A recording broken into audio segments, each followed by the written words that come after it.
Welcome to Hong Kong. Let's go tour inside Cathay Pacific.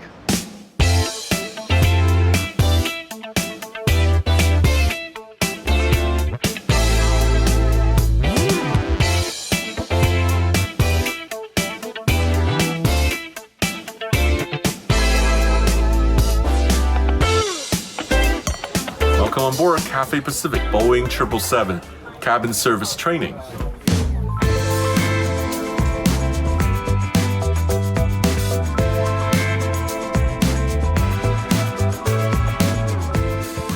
This is my friend This is Cynthia. 所以我哋要講中文啊。咁我以前見我哋飛㗎嘛，咁你而家喺度做咩啊？其實我本身飛之餘咧，我都係一個 trainer 嚟嘅。咁我咧就喺國泰呢度幫手 train 啲新嘅 cabin crew。咁其實你做啲咩 trainer？ 你係幫人補下習、打下氣啊？定有啲咩故仔啊？其實咧，我哋做 training 咧，咁就而家你見到我哋喺個 mockup 嗰度啦，咁就係啲學生佢哋喺 classroom 度學晒啲嘢，然後就嚟個 mockup 嗰度有啲 hands-on experience 俾佢哋試下，睇下喺架飛機度咧係點樣做嘅。咁我就幫手睇下佢哋啦，睇下啲嘢做得啱唔啱啊，啱唔 up to standard 咁樣咯。咁我問你一個比較挑戰性嘅問題，你覺得依家啲學生掂唔掂？非常之掂啦，我哋 train 得咁好，係啊。真係？要睇下先知嘅。This takes experience. I ask her what she think about the students' quality these days because they're hiring a lot, and then there are lots of people coming. It's like 1 million hours of training in Cathay Academy. Where are you guys from? I'm from China, Beijing. 欢迎欢迎。你好，谢谢。 I'm from China, Shanghai. 欢迎你们。谢谢。 From Malaysia. Malaysia. Japan. Japan as well. Thailand. Thailand. From Japan. From Malaysia. From Japan. From Japan. Japan. Japan. From Japan. Oh my God, you have a lot of Japanese mafia in this group here. See people from Japan, Thailand, India, all of them are joining. So Cathay is turning into kind of a multiple Southeast Asian airline, something like that? I would say we always are a very international airline. We welcome talents from Hong Kong, but we also have talents from Chinese mainland, China, Taiwan, and all the Southeast Asian countries like Thailand, Malaysia, Singapore, Indonesia. So we do have like 14 nationalities from for our cabin crew. It's a really diverse cabin crew base now. So suddenly I'm back to flying on the 777 onward to Japan right now. So this is where we park the trolley, and after you station the trolley, what do we need to do next? Break the trolley, okay? How about some cheese and fruit to start with? I have some fruits and ice cream. Absolutely. For the fruits today, we have the nectarine, kiwi, orange, and the red dragon fruit. For the cheese, starting from the mayo, we have the farmer cheese, Tom, and the Bruce Blue. Never spit in front of the passenger of the night. Okay, never like do that. Stepping me. Okay, is that clear? This is very dangerous. This is the cheese platter for Mr. Choi. Make sure the meaty part is facing to the passenger. Okay, this is how they're going to eat the fruit. Upper left corner. Present the bottle to the passenger. This is very sweet. And then again, show the bottle to the passenger. And what do we say? Please enjoy the cheese and fruit. Oh, it's not a real one. It's only for test. Better don't drink it. Better than drink it. But it's more than happy to enjoy the cheese and fruit. Thank you very much. Thank you. Thank you. I'm with Pauline, she's the first class trainer. I always want to know, what is the most challenging aspect serving first class passengers? All right, I think because we want to create a very bespoke experience, right? Combining all the service delivery skills along with the language, showing finesse and elegance is something we aim for in first class. And so when you're first starting, you need to learn, pick up all those service skills, product knowledge, how to merchandise, your wine pairing as well, in order for you to serve them elegantly and also with high quality food that we serve with them.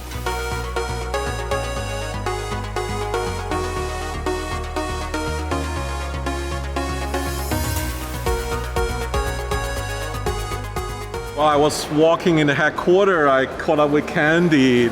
She's the first female captain of Cathay. 你幾時係做咗 captain？ 你係第一個香港人 captain。係2009年。哦，2009年嘅 captain 啊。What airplane you flew? Airbus. Oh, 330 and 350 now. and 350. Yeah, and 340 at that time. 啊，咁你而家飛邊度啊？你而家要？而家係新加坡。今日去新加坡啊！We met on that community flight last year, and I only first time met her. I said, "Wow!" I went to the flight deck. We have a Hong Kong woman flying us today. Yeah. Okay. Yeah. Have a good day in Cathay City. Okay. Happy landings. Okay. Thanks. Okay. Bye bye.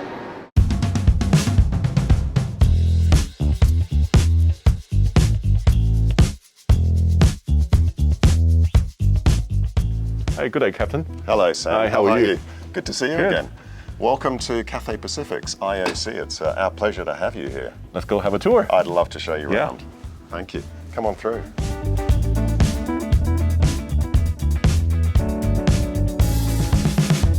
And so I'm standing here in the middle of our passenger pod, where we group the various teams to work collaboratively together. But we have our operations controller and operation coordinator desks. We have our maintenance control planning desk.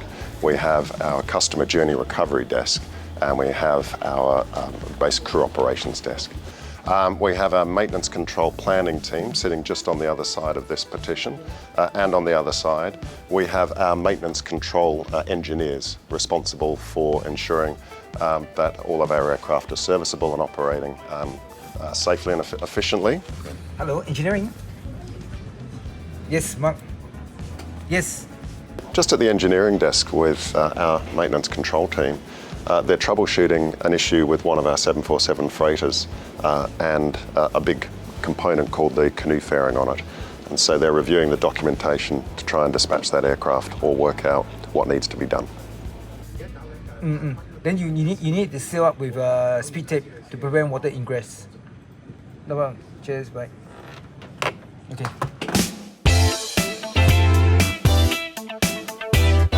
I love these flight tracking screen. Every OCC or IOC in the airline had one of these, and I'm a fan of tracking flights. I remember all these Cathay flight number 251, that's London, 261 Paris, 254, 256, that's all London. And North America ones, 872, 888. Oh, Captain, this is something funny. I see there's an envelope flashing here on this flight, while these ones, the envelopes stay off. So there must be a message for this flight. There must be a message for that one, Sam, for sure. Oh, and what are these green dots? These green dots are good. I'm looking at anything red because red means something alert, right? Green is good for us, so that means that the weather is fine, that the airport is serviceable, and that it's a good destination airport or diversion airport for us. This is our dashboard for weather. Adverse weather that's potentially impacting our operation. These automatically come up and disappear as various triggers take place for things like temperature or snow or cold weather. And as you can see for us today, the threats are primarily in Delhi and in Riyadh with very hot temperatures for times that we have an aircraft either arriving or departing, and we'll need to monitor that and to manage that. On the top screen, because we have a lot of Sixth Freedom connecting traffic through Hong Kong, it's very important that we monitor this and are aware of who we have to connect and how to do that. To give you an example of the red one, CX162 coming in from Sydney, ETA 1759, it's got very tight connections there at 26 minutes and 36 minutes onto these flights with that number of people. Oh, you really have one passenger literally to run. Correct. It's got 26-minute catching. I know the 812, that's Boston, isn't it? Correct. Yeah. We'll get them there. So I'm excited found out the ACAR message on the flight AAA. Well, I'm sorry to disappoint you, Sam. I know we got excited looking at that on the big screen, but it's just an ETA message. So maybe we can click on another message. Lincoln, would you mind finding another one for me?Maybe 254? No problem. Let's have a look. There we go. There's a more interesting one for you, Sam. A GPS failure continuing. So there's a lot of GPS jamming going on around the world at the moment, and this aircraft has reported that to us.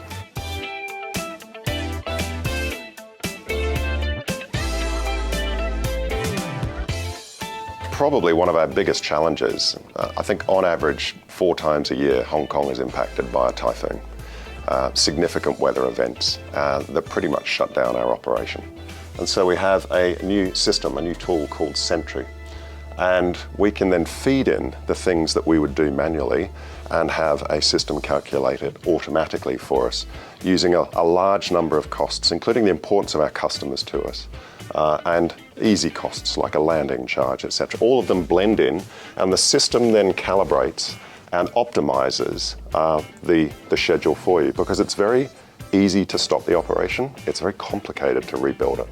So I see this is actually a typhoon scenario player. Yeah. Like this is your scheduled, Yep. and this is when the typhoon comes, you see all the red dots, all the flights get canceled. Yeah. But I'm interested to know is, once the typhoon passed away, you decided to operate 724, but not 419.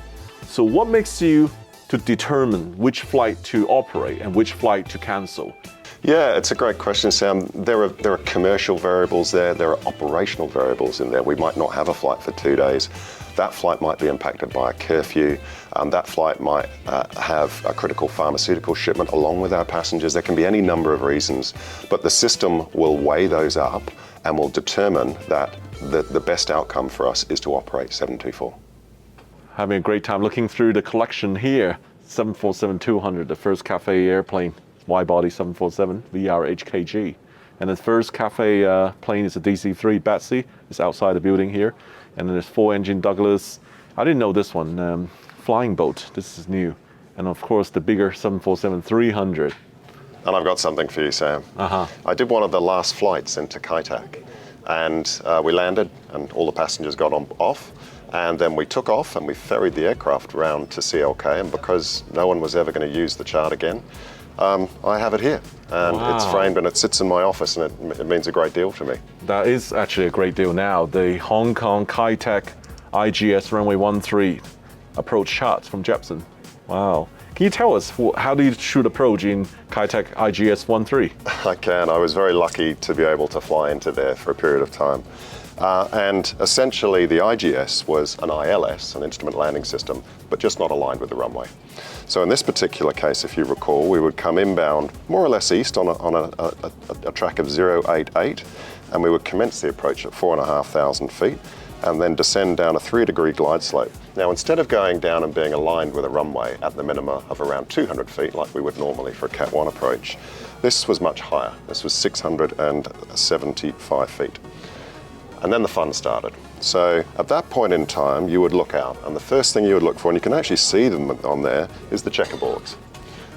And that gave you an idea of precisely where you were. And once you'd acquired the checkerboard, there were some strobe lights located on top of the buildings. And you would then fly, they were like a highway in, you'd fly along those strobe lights, turning to the right and aligning up. You go beam the checkerboard at about 350 feet and align with runway 13 at about 200 feet to land. I remember the angle bank was 47 degrees, right? I can't recall exactly what it was, but it was always interesting. Oh, it was because it's a visual bank. Yes. Yeah.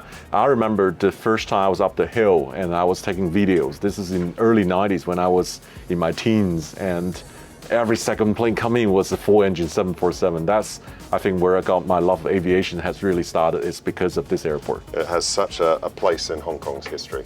I went to Kai Tak spotting after school a lot of times when I was young. The 747-200 with its green livery is the spirits of Hong Kong, 1997. And so this airplane grew my love of aviation.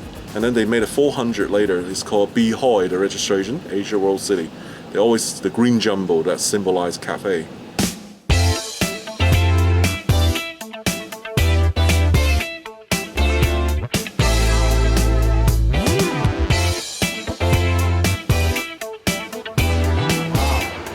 Here it is. Look at this. A 747-8 freighter simulator. Hello, Captain. Hi, how are you, Captain Obetz? Hi, Sam. I've been wanting to fly with you for a very long time. Yeah. So we'll fly soon. Alan, nice to meet you. Hi. Yeah. I'll show you this is a 747-8, which is the latest iteration of the 747, obviously, by Boeing. And what I'm going to show you is simple procedures, the way Boeing operates the 747, and maybe we'll throw in an emergency like an engine fire or something. Engine fire. And show you how Boeing designed it to be managed and brought back safely on the ground. Here's our surprise gift for you, Obets. So be kind with me when we fly the sim. Because I knew you are a 747 pilot and you will remember this really beautiful scene. The Queen of Hong Kong over Victoria Harbour. Beautiful. Amazing. Yeah. And this is from my friend Jerome from Airliner Art, who does really good painting with landscape and combine aviation with landscapes.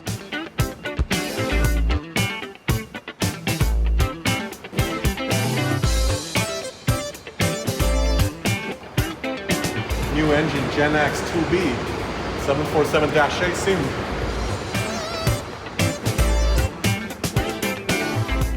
So the first thing we do is we show you the emergency procedures if something does go wrong with the simulator. We have two switches which are kill switches just to bring the simulator down on motion if for some reason you feel dizzy or anything. If the simulator refuses to come down, for example, and is stuck on its jacks and doesn't come down, then at the bottom portion of the door is a kick-out panel. We kick that out and you crawl out. And when you come out of the simulator, we have the rope ladder, okay? So on the floor, there, this here drapes on here and you climb down, okay? And the exit is over there. You just go down the exit and get out of the building if we need to. So you've got to understand that so that now you know the safety procedures, then we can go in and fly. So Sam, you're going to have a go at flying the 747 and having an engine failure after V1. Stabilize, take off. Take off. Okay? To keep it straight, you know how you do it? Yep. Use your rudder pedals just like you do on your light aircraft. Same thing. Airspeed is increasing, 80 knots. You just say check. Check. That confirms the airspeeds are building together. Keep it straight, a little bit to the left. That's it.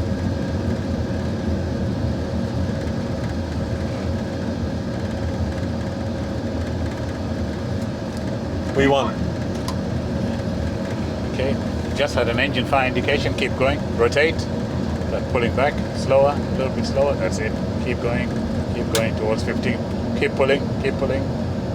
More. That's it, about there. Positive rate. Gear up. Put the gear up. You can put the autopilot in now, the center one. That's it. Autopilots. Yeah. Now the fire warning comes up, engine fire. So I'll cut out the noise. That helps us think, and then you call for the memory items. Memory item number 3. Confirm number 3 engine thrust lever. Free thrust lever down. Idle. And then the fuel control switch. Fuel control cut off. Number 3 to cut off. And then the fire is still on. I come up here to the fire switch. Yep. Extinguish. Turn Pull right. that, and then First bottle. I'll go Right left. turn. Okay, which is bottle A. And you see here, you should say bottle low. Okay. Put a bit of left rudder to keep it following. So it's come up here with an engine out SID mod. Okay, see that? Yeah. So I've checked the waypoints are correct. So I'm going to execute that. And then the aeroplane should fly the engine out SID. It's still in LNAV. The aeroplane has started to accelerate now. And it should follow this escape route to keep us clear of terrain. As you can see, looking outside, a lot of high ground in Hong Kong. I'll open the speed window so that we hold 220 knots initially. And as you can see, the aeroplane's flying the engine out SID, which is keeping us clear of this high ground. They're just passing there. And it's going to take us right in between the high ground and the buildings, Victoria Island, to keep us safe. And it will be holding 220 knots, which we tend to do until we don't raise the flaps until we're on that route. Keep it at flaps 5. 30 seconds has gone by. We fire the second bottle. And we should use bottle low, right engine, because the engine was still going. So we fire the second bottle to try and shut down this engine that's on fire. There's 2 bottles that we can use for an engine fire in the engine. It's actually tough because there's so many things you have to concentrate on flying. Yes. But at the same time to memorize the procedure of putting the engine out. So there were a lot of workload actually suddenly increased. And the airplane has to fly out of terrain as well. So I guess what I learned is aviate, navigate, communicate, right? Exactly. That's the main thing. Aviate, navigate, communicate. So now I'm gonna give a go for landing. Obed has set it up for 07 right to capture the localizer for landing into Hong Kong, and I think this is gonna be a tough one for me. Okay, the landing check is okay. We're moving, right? Right. We're moving, clear to land. So the auto land is connected. The 3 autopilots are working together. So keep it there. You just follow through, and I'll tell you when you can disconnect the autopilot and do the landing. Okay. Or you can let it do an automatic landing. It's up to you. No, I'll do a manual landing. Okay, good. Okay, you want to have a go hand flying it. So Yeah. to disconnect the autopilot, push that button twice. This one? Once. Okay. And then the second time. Autopilot disengaged. Like a second time. That's it. Okay. It's disengaged? Yeah, it's disengaged. Okay. And now you're flying, you're making sure this dot is on the flight director. This is the part I always messed up. So I should, if the Just bar keep it- below, I should go higher No, or lower? You go for it. I go lower, right? Yes, go for the bar. That's it. Yeah. And I should go a little bit to the right. Right now, no, you should go to the left if you look outside. Oh, okay. See? Yeah. Okay, that's it. Good. And start raising the nose now. Raise the nose. Right, flaring. And hold it there. And Hold there. Close the thrust levers. Ah, we landed. Okay. Reverse. Pull that. And then pull some more all the way to the top. That's it. That's reverse Whoa. thrust. That's reverse thrust now going. Yeah.